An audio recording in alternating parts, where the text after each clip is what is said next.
Hey guys, Ray from Lovey RV, enjoying another nice summer day here on Vancouver Island. And today I'm going to look at some fans from a company called Titan. Now this isn't my first go around with the Titan product. About 3 years ago I installed their fridge fan and I've been very happy with it. It's an auto-controlled fan.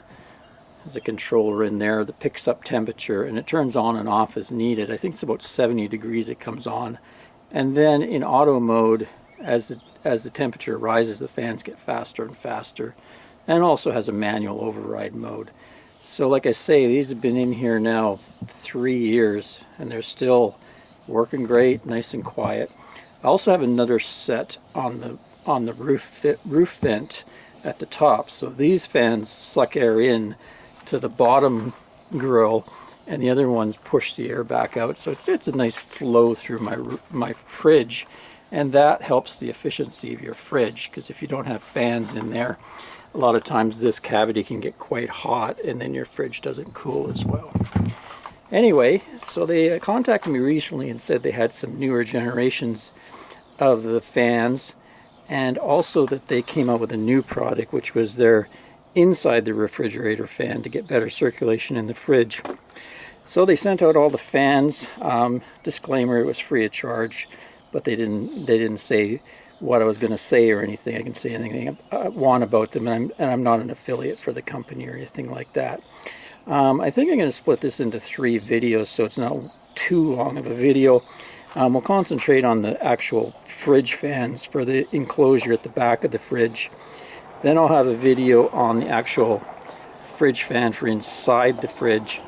And then we'll have one, this is a roof vent fan, or you can also mount it on a window or something. And this is their version 3 of that fan. Overall, I did the earlier versions of these 3, and I really like these fans. They've been great. This fan, it was a little noisy on the in-between speed that Ann didn't like, so we weren't totally enamored with this fan, but maybe they've improved that. Also noticed that now they have a timer on it and a remote control on this new version. Anyway, let's concentrate on these ones. Let's get them out of the box, have a look at them, and I'll do a bench test before I install them. So we'll start with the base model that doesn't have a timer or anything like that. That's really what I have installed in the bottom here. It has the auto mode and the manual mode. So right away I noticed they've sent me slightly larger ones. These come in different sizes. I believe this one comes in a 9 centimeter or 12 centimeter. So for my American friends, that would be about, this is about 3.5 inches by 3.5 inches on that fan. And the 12 centimeter is a little over 4.5 inches by 4.5 inches. Then they also, the other one has one that's a 14 inch. So they come in various sizes. I'm kind of happy I got the bigger one. It'll draw a little more air. So the hookup is done with the wiring here. They give you about 6 feet of each wire. There's one set that is to find 12 volts. It's pretty easy in the back of the fridge. I'll show you when I install it. And then there's a hookup for the fans. And then there's also your little temperature probe. So you basically want to put that up into the fridge cooling stack somewhere, so that when it raises above 70 degrees, then the fan will come on in auto. And then there's the controller panel. Now you can mount that inside your RV. There's enough wiring here, but I just left mine right in the back there because I was just going to leave it on auto anyway and let it do its job as it needs to do. I guess the biggest stumbling block for these fans is they're really meant for a worldwide market. Specifically like Europe and Asia and Australia, where they have slightly different RV vents. You can see they're kind of designed for more of the Euro style RV, and this hardware they provide is to attach to that type of thing, which I found it was easy to overcome. What I did on this installation is I just mounted it here and I used some silicone rubber, and you can see it's set up on the legs there, and once that's set up, it's been fine. It's been there for 3 years, hasn't moved. It's a pretty lightweight fan, so I didn't have any problems there. But You may have to think outside the box a little bit when you do the mounting. See, they do have some mounting hardware on them, and they give you some clamps and stuff. But like I say, they're meant for kind of a different style RV that we don't have in North America here. So this company is based out of Taiwan with offices in Germany, and they do make quite a quality product as far as the fan goes. They have a special fan blade designed to keep them quiet, and they're very low power. You can see this is 12 volt at 0.8 amps, and that's probably the maximum. So really half an amp when they're going maximum flat out, but usually they aren't. They're being temperature controlled. And you say, oh, why don't I just get a couple computer fans? Well, you don't have the temperature control ability. This has the little controller box and then the little temperature probe. So you can kind of just set it up in your rig and leave it. And basically I don't even hear that fan, it's so quiet. Okay, so I set up a little test bed here. We have a power source there for 12 volts. I have it connected here. Basically red is positive, black is negative on the 12 volts. And we'll give her a try. First we'll turn on manual mode.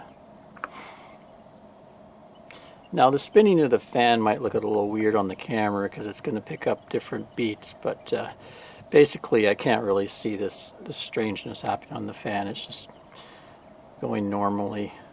Camera kind of messes with it. Anyway, that's level 1. There's 6 levels, so let's go up in levels here.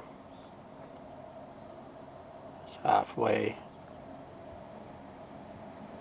4, 5. It's only around 6 that you really start to hear them.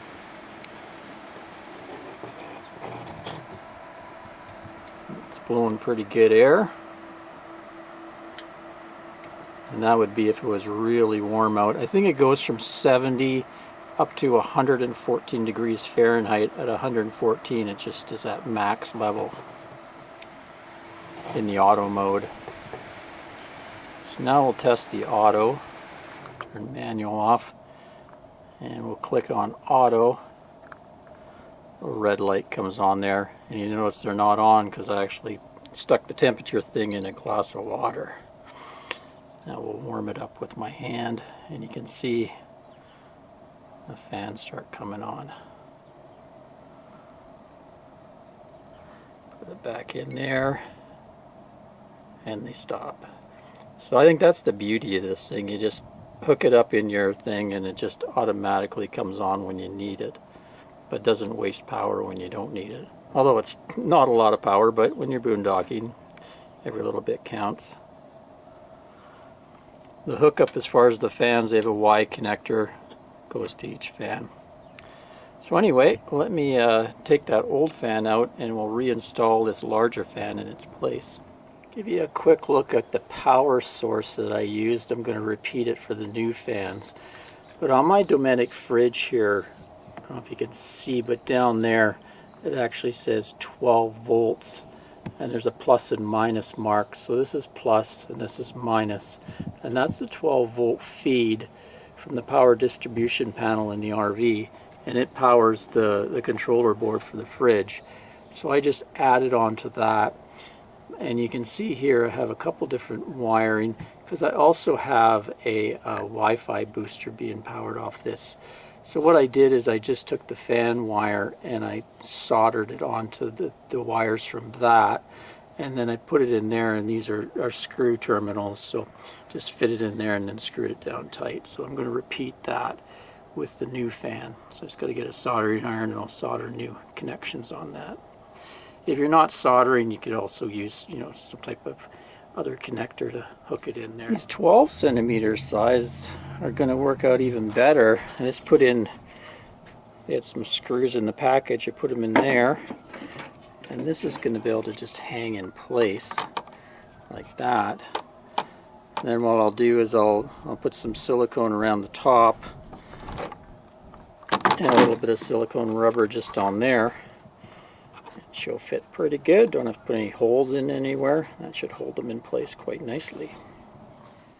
Okay, install complete. You can see there's quite a bit of difference in size between those two models. And just went in there and pulled those wires out and then soldered the thin wires onto the other wires I have, and then tightened everything down to that 12 volt. And then because there's so much extra cable for mounting options, that I just wound it all up and zip tied it neatly away from there. The temperature sensor, I just took it up and taped it to a wire just up into the cavity a bit, so that if it gets above 70 Fahrenheit, then the auto will come on. So let's just give it a try. Put it on manual first. There we go. I'll go through the different speeds here. 2, 3, 4, 5, full out. So that's blowing air. You want to make sure you mount it the right way. You want actually this to blow air into this cavity, so then it can help the natural chimney effect of hot air rising, so it blows in. So that's flat out. I rarely ever see that happening unless it's really hot out, and at that point your AC is probably running too, so you probably wouldn't even hear the noise. Just stick it on auto mode there. There we go. Green light comes on. I'm just drawing in a nice little bit of air. Also added a little bit of Gorilla Tape here just to keep the wires out of the way. So I fed my drain hose back through, ready to put together, but I think I'm just going to leave it for a number of hours, let all that silicone set up before I put things back together. Anyway, let's look at the other set, and then we'll go up on the roof and install them. So this model is much the same size, except it's got a different mounting arrangement. It's got aluminum on each side. Comes with a bag of little L brackets and stuff, so that you can have different mounting arrangements. Also, the controller on this has the extra feature of a timer. So not only does it have the manual different speeds, you can see the light up blue. If you hit timer, you've got 10 minutes, 30 minutes, 1 hour, 2 hours, 3 hours, 4 hours, so you can set a timer on it, as well as the auto mode. But same deal, fans are very quiet, 6 speeds.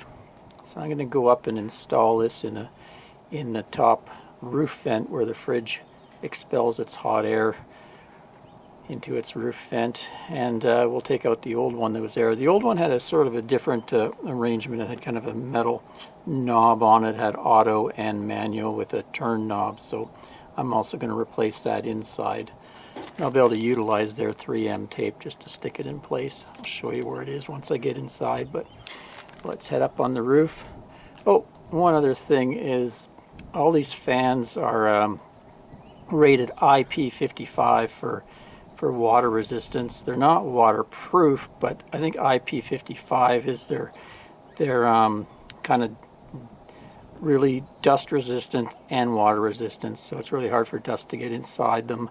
And also I think water, you can splash them or something like that. You can look up what IP, it's ingression protection, probably butchering that pronouncing, but you can look up IP55 on the Google and it'll tell you. But so they do have some kind of weatherproofing to them, which is good in an RV, because these are kind of not outside, but they are pretty well in just an enclosed area outside.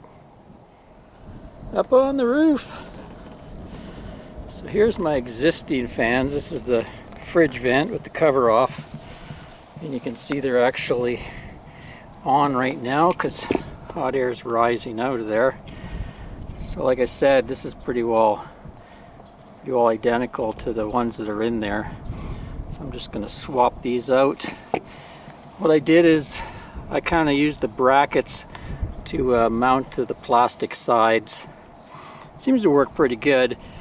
I do sometimes hear kind of a low bellowing sound inside when they're running.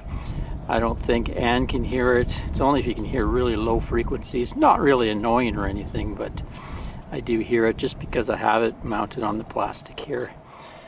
Then over here, when I ran the power down. And see, this is the power actually from my Wi-Fi booster over there.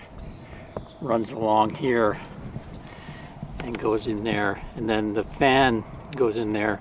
So what I did is I cut this screen, and I could fold it enough to get my hand in there and do the wiring, and then I just put it back and use some silicone rubber to keep it in place, keep the bugs out in that. Anyway, so I'm going to mount these fans, and I'll have to open this up again to run the new wiring, and then I'll show you inside where the controller gets mounted. So inside the rig, there is my internal controller, and I'm just able to reach up to it. And this is actually the on-off switch for that Wi-Fi booster. So that's where I get power from. If you look in here, I have a couple cable feeds, those white things there. So behind here is the fridge chimney or vent stack where the air goes up and out the roof vent. That one is going power down to where I hooked the other fan up. And then this is the wires for the fan on the roof. So I'm going to pull that off and take those wires out and then feed new wires through. So I can hook up the new fan, and then I can mount the new controller right up there.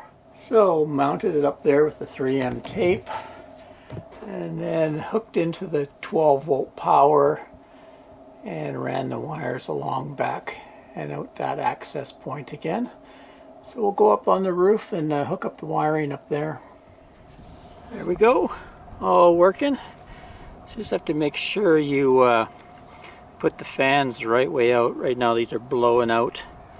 Like I say, the camera makes it look like it's going really slow, but in real life it's going so fast you can't even see the blades. And same thing, I just used some silicone to reattach that. Just use some zip ties in there to dress the leads. And then the little thermostat probe I put down about maybe 8 inches or so and tied it to another wire, just so when it gets warm enough there, these will come on. These usually come on almost all the time because it's quite warm on the roof and all the heat from the fridge is coming up here. So these are taking that heat and they're sucking it out, blowing it out of that cavity. Let's go inside and I'll show you the new controller. Okay, so this is the new controller. It has a power button. Turn things on and off. That's manual mode or auto mode. And manual mode, you can power it right up. Now I can sort of hear them, but it's very faint, even at max. And then you can also do a timer. This is a new feature on this one. So I can go like that, and then you have different up to 4 hours from 10 minutes. Usually I just leave them in auto, let it do what it's going to do. On a hot day it'll turn up, give me more speed. Let's just have a quick look at the state of the old ones. Both of them were working perfectly after 3 years. We had a recent big heat wave where the temps got up to 104 Fahrenheit, and the fridge stayed nice and cool. Ice cream stayed hard, all that good stuff. Beer stayed cold. So this one looks in really good shape. This one here is in good shape that way. A little bit of rusting on the clamps here. I noticed the newer ones, they used powder coated.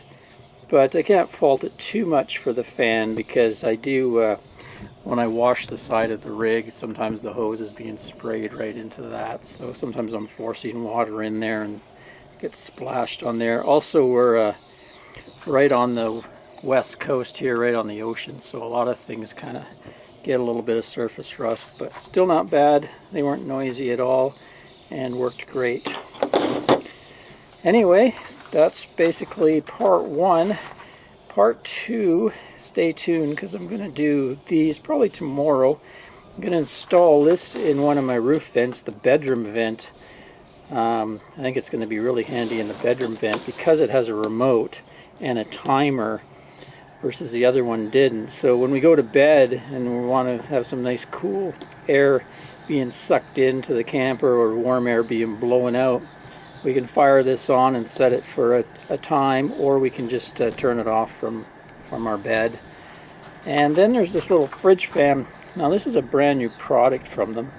I had a peek on Amazon at it, and a lot of people were complaining because it doesn't come with batteries, and it doesn't take your standard kind of AAA or AA. It takes lithium batteries, which is good in a way because you can recharge them. So I think on low it's 600 hours, 3 speeds, and you don't have to be buying batteries for it all the time. You just recharge them. But the big complaint is they didn't include the batteries, so you're kind of flailing around trying to find your batteries. Anyway, I solved that problem by buying a cheap flashlight, and I'll show you that.